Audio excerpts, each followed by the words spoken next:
শুভ সকাল বন্ধুরা, আশা করি সবাই ভালো আছো, সুস্থ আছো।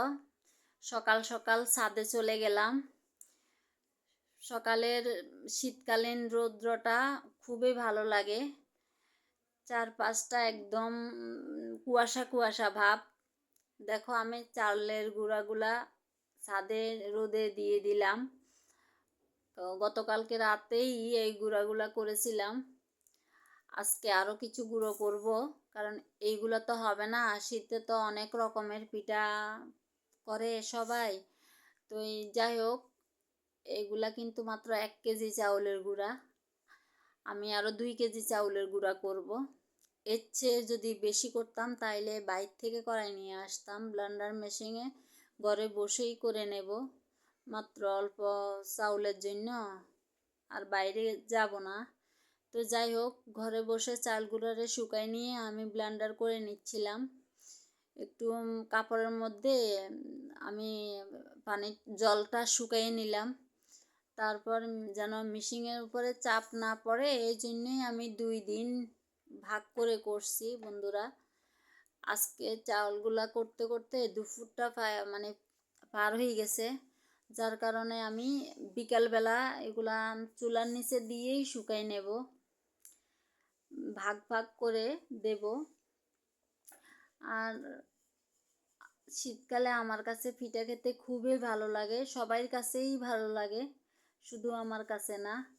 অনেক সুন্দরভাবে চাউলের গুঁড়াগুলা কিন্তু হয়ে যাচ্ছে। আমি চালন দিয়ে চেলে চেলে নিচ্ছি,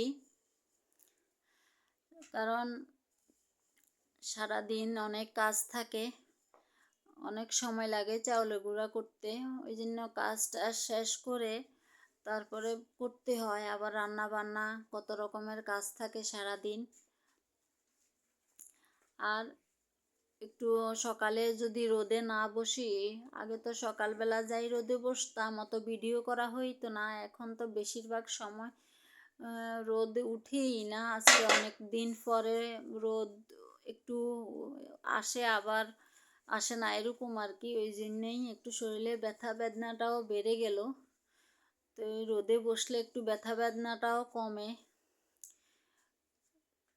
শরীরের ব্যথা বেদনা যদি থাকে তাইলে তো আর কোনো কাজ করাও যায় না। তো যাই হোক, কীভাবে পিঠাগুলো করব চিন্তা করতেছিলাম, শরীরটা ব্যথা ব্যথা করতেছিল। তাই আমি সবগুলো চাউল যাই হোক করে নিয়েছি। অনেক কষ্ট হয়েছে আমার,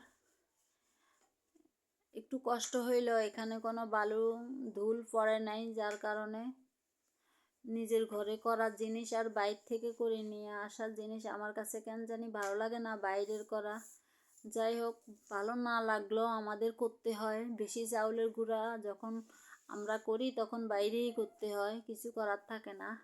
সবজির কালারটা দেখো, সুন্দর হয়েছে কালারটা। লাইক কমেন্ট সাবস্ক্রাইব করো, সবাই পাশে থেকো। পিঠের ভিডিও অবশ্যই দেব 2-1 দিন পরেই।